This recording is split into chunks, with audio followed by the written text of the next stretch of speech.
Welcome back to Season 3 of Unapologetically Woman. We are celebrating phenomenal women all across Kentucky who make no apologies for their perspectives or the impact they are making in the community. Today we are celebrating Shonda James. Shonda is a mother, an advocate, an entrepreneur, and she is a teacher at Fayette County Public Schools.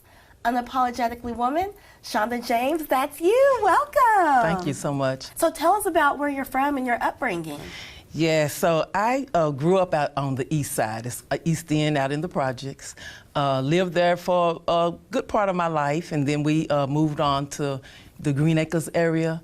So, living in different places have shaped who I am, and I think that's just been a good experience, evolving into who I am today, those different backgrounds in the different places that I've lived. And you graduated from Bryan Station. Tell us about that and how that shaped you. You know, when I went to Bryan Station High School, I remember before I was going there, they used to talk about all the people, the way they dressed, and I had nice clothes and thought I could fit in, but I also know that when I got to Bryan Station High School, I brought who I was. And, and I felt good about myself. And I fit in, people loved me, and I was just who I am. And Bryan Station, I ran track for them. I started there as an 8th grader running track. Wow. And yes, I ran track for Bryan Station, and I was a real important part of the Bryan Station's track team. But Bryan Station is one of my homes. And not only did you run track, I believe you held a couple of titles. I ran track. We won state titles for 3 years at Bryan Station. I also anchored our 4x1 relay, the 100, and we held that record for, I know, at least up until maybe from '83 until maybe, I think, about 7 years ago. Oh, wow. So, and I anchored that relay. That is an accomplishment. Yes, That is an accomplishment. And so from there, you went to college. That took you to college. And tell us about that. Where did you attend?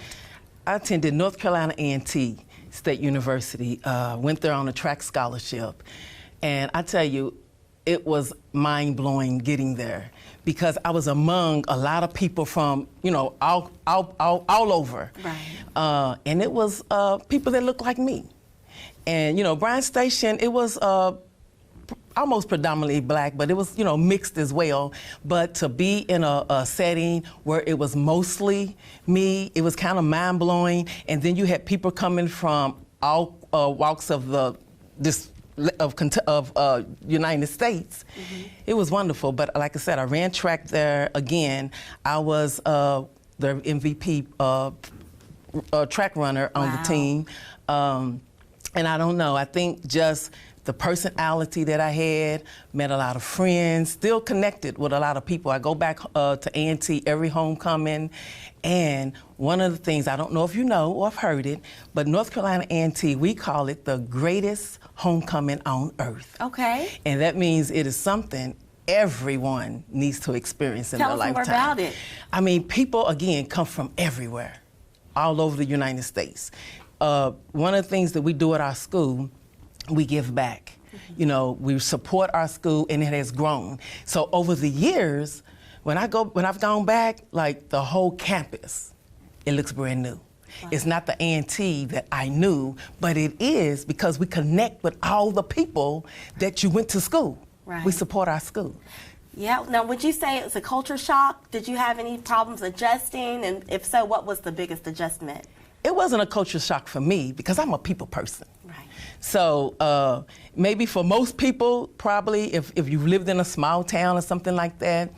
But like I said, just seeing so many people, and they were from Washington, D.C., Atlanta, Detroit, just coming from everywhere. And, we all bring our own perspective wherever you go. You bring in yourself. So right. People you just have to adjust with who you are. And so I was a confident person, and I ran track. So that gave me a good break of being able to have someone that I was going to be already connected with, different people that I ran track with, because going in, I didn't know anybody. Right. And then, as a runner, you want to go in and you want to, as far as myself, I wanted to be the best.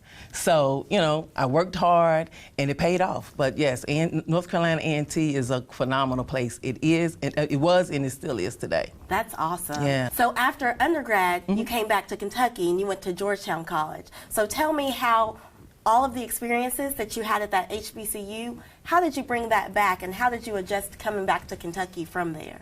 Well, I believe when I first came back, I was coming back because I think it was the 1988, going to be the 88 Olympic trials. And I had been running. I ran the USA Track Championship the year before, and I was trying to... Wait, run that back. Say what you said again. Yes. That is not an easy feat. That's a huge accomplishment. Yes. Again, track has afforded me the ability to be able to go places and do things and meet other people. But yes, I came back home to train. The U.S. Olympic trials was going to be held in Indianapolis the next year. Wow. So I was home training, and actually I ran into and met another young lady. Her name is Sharifa Barksdale, and she is an Olympian. Yes. And so we worked out and we trained, and we went to a lot of track meets that whole summer. And I was training for the Olympic trials. So we both went to the Olympic trials together and participated. I didn't make the Olympic team, but you know, we went to the Olympic trials. And so coming back from North Carolina, bringing all of that, let me just back up. When I first got back, I had not graduated. Okay. I hadn't graduated. You know what held me back? I had to do a foreign language class that I didn't get done. Right. So I had a foreign language class and I think one other class, and I ended up going to UK. Okay. And I thought about transferring my credits and just graduating from UK, but I thought that would just take too long. I just needed those foreign language class. And so community action was also a big part of my life, and I neglected to say that. When I got back, I had a child, I was in a program, it was a self-sufficient program. Mm-hmm. And it was through community action. Oh, wow. So community action is still doing great things for the community. And I think that is what has driven me to want also to give back, because it was given to me. And I also think that's very, very important to give back. And my sister used to always tell me, because that's just my mindset, you know, we should be of good stewards, you know, towards one another and help one another. That's right. And my sister would always tell me, and I don't really know if it was a good thing, and I've been pondering it over the last few months. She would say, Shonda, everybody's not like you.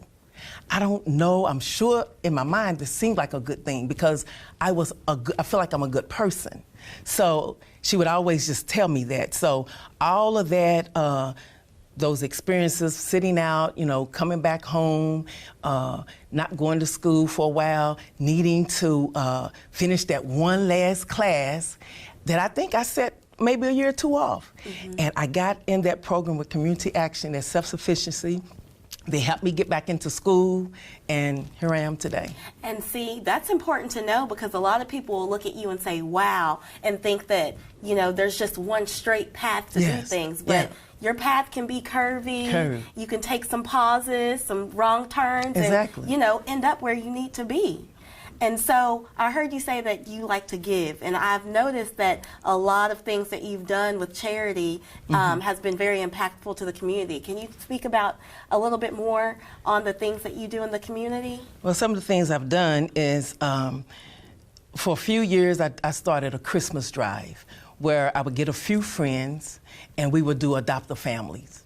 So, you know, we'll find a couple of families and just give them, I think the last time I did it, I think I had maybe 6 families, and I had 6 different individuals. And then one family had 5 kids. And I had, so those, the 6 of us all did individually things, and then all of us collectively did that one family that had 5. And I mean, like, we didn't just give them one gift. We went out on that. So that's one thing. Another thing that I have been doing, the last couple of years for Mother's Day, I've given, and this past year, because I just recently lost my mom about 2 years ago, so I did it in her honor. I've gifted some of my friends' mothers with chocolate-covered strawberries or chocolate-covered grapes in a rose. So that's one of the things, and I'll go on Facebook and say, hey, share your mother with me. And I like to gift, so many families. And the thing that I do that really kind of drives me crazy, it's like you feel like you don't give enough. Like there was a lot of people that responded, and I knew I couldn't do everybody, but I wanted to. So, I was like, oh my gosh, this is getting a little expensive, so I kept including more and more. And then last year, I did a Valentine's thing with, I donated Valentine's candy and made little gift bags. And actually, I did it with my sorority. The debutante, I sponsored it and funded it. But I let the girls decorate the bags, and then I donated that to a daycare. It was one of the Community Actions daycare. Wow. So yes, but I've also started I have a reading club, and it's called BAR, and it's Believing and Achieving in Reading. Oh, wow. I felt it important. We know that they say kids need to learn how to read by the time they're 3. And if they're struggling, or 3rd grade, I'm sorry, if they're struggling, they're gonna be in trouble. So that's my passion, and I do that in the summertime. And I know that probably means a lot to those kids, yes, to those children. Yes, and yes. Speaking of children, now, what is it that you do now? What is your profession? Well, I'm a high school teacher, and again, when I got that start going back to school, all of that just, once you get your feet and your grounding going, you just move forward. And I just felt like I had my restart, I guess, and I started doing things that I wanted to do with it. And that's when I went back to school, got my master's in education. And it's so funny, it's because I always initially, as a little girl, wanted to be a social worker. And I knew it was going to always be working with people. And what actually got me into education was I wanted to coach track, Bryan Station High School. I had to interview for the job, and to be able to get that position, you had to be in the school system. So that's how I landed into the school system. And I started out, again, as a paraeducator, because I just had to have my foot in the door. And from there, in life, when you trying to grow and you're trying to better yourself, and those were the things that I got out of that self-sufficiency class. So I was making it work. Yeah. And so I went back to school, and the place that I was at a facility that was for boys, all boys. And the students, they used to say, dang, I wish you was my teacher, Miss James. They wanted me to be their teacher. And, they kept saying that to me, and I'm like, I need to go back to school. So that's how I ended up going back to school and getting my master's in education. And you know what? I'm pretty sure the work that you do, it still connects as far as teaching and that social work aspect, because you probably reach those children outside of the classroom as well. Yes, do you feel like that's something that... All the time. And it's one of the things I know that for me, one of my stronghold is I have great, and I did say great, classroom management. I don't know. I think it's my personality. I'm like, really silly, and, I'm playful with the students. I'm serious, and they know when I'm serious. But it's important for me that they learn. Right. Right. And that's one of the things that I do in my, with my book club, my reading bar. I like to instill confidence in the kids.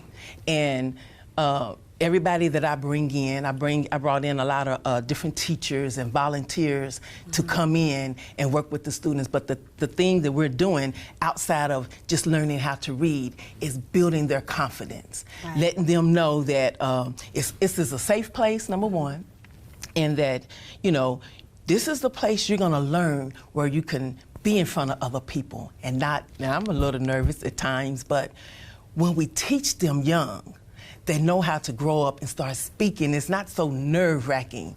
So, and right now I'm tutoring a young lady, right? So I started with her in October. She was they did the first reading test, and she didn't do so well. So her grandfather, who knew that I would hit my reading program, contacted me, wanting me to come in and be her tutor. And so, I'm working with her, and I mean, there's days I have her in tears, and I'm telling her, no, we don't cry. Because if you're gonna cry here, you're gonna cry in school. But we're too confident to be crying. And so it's what I told her grandmother. I said, if she don't know nothing else, she gonna feel like she knows something just from the confidence. So that's what I like to instill in it, to make you feel like whether you know what you're doing, if you're confident about it, then other people are gonna believe it. That's amazing. Yeah. That is amazing. So I'm going to leave you with the last word. What is it that you would tell younger women who are looking up to you, who might not be going down that straight path and have a curvy path? Could you leave us a few words of advice for those women?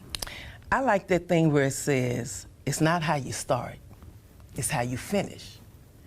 I mean, I started, doing a lot of stuff. And then there was things that I don't like to start something and not finish it. So things that I would start that I didn't, finish, I have gotten back to. Because it's important to know that you may not get it done when you want to, but that you just have to keep pushing yourself, keep growing and not to give up. And so I've written a poem.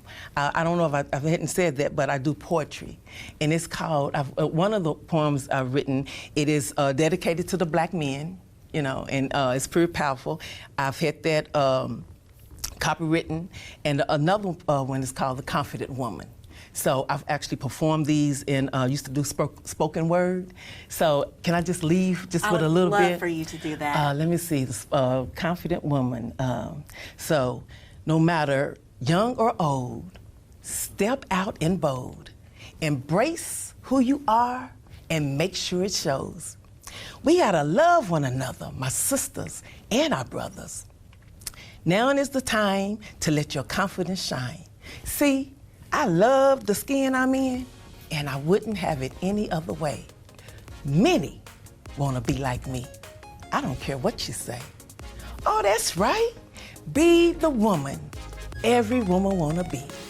Secretly, she admires who she sees. Be a confident, damn woman. I love that. I love that. Thank you so much. Yes, and thank you so much for being here and sharing this time with me. Thank you so much. I'm so honored.